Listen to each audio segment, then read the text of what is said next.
Mga ka-magic, mga brother magician, ito yung tinatawag na multum in parvo na milk magic. Ayan. Pagmasdan nyo guys, oh, yung maliit na baso guys, oh, isasaling niya sa pangalawa. Ayan. Nagkasya sa pangalawang baso guys, oh. Number 2 na glass, nagkasya, oh, yung maliit. Okay, tignan natin kung magkakasya sa pangatlong baso. Pang number 3 na glass, ayan guys, oh. Galing sa number 2 na glass, nagkasya guys. Ayun, yun. Paano nangyayari yun? Galing sa maliit na baso, nagkasya sa mga palaki na baso. Pang-4 na glass guys, 4 na glass. Ayan, ha. Galing sa number 1 na glass yan guys, ha. Sa small na glass. Okay. Pinagsaling-saling niya, sinaling niya sa mas malaking baso na pang-4. Ayan guys, unti-unti na pupuno. Ayun, puno. Paano nagkakasya yun? Galing sa pinakamaliit, nagkasa sa pang-4 na baso. Ayun, kumuha ng pichel. Huwag mong sabihin, mapupuno din yung pichel, ha? Okay, yung pichel guys, pwede nyong itaog yan. Papakita nyo, walang daya yan. Pwede nyong itaog yan para makita nyo, walang daya yan.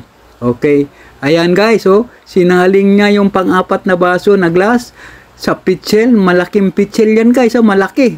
Mataba pa yung pichel na yan guys, nagkasya yan guys, nagkasya, ayan,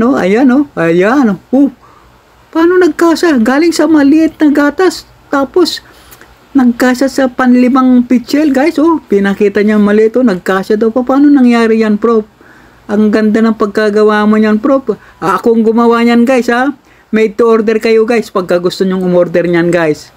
Ayan ang tinatawag na multum in parvo. Hindi po yan diminishing milk guys, ha. Ayan, sinalingan niya yung malaking baso guys, na pang-4 na baso na malaki. Ayan, pinupuno niya. Napuno. Huwag mo sabihin mapupuno po lahat yung 4 na baso na yan, prof. Ayan guys, napakaganda yan guys, ha. Made to order kayo guys, pag gusto nyo yan guys. Iba presyo niyan guys. Iba ang presyo niyan. Hindi po diminishing milk yan. Multum in parvo ang tawag dyan guys. Ayan. Pinuno niya yung pangalawang basong malaki. At yung susunod na naman ng baso guys. Pangatlo sa malaki. Ayan. Galing sa malaki. Galing, Ayan yung pinakamalit. Pupunuin niya ulit guys. Ayan, pagmasdan niyo maigi guys.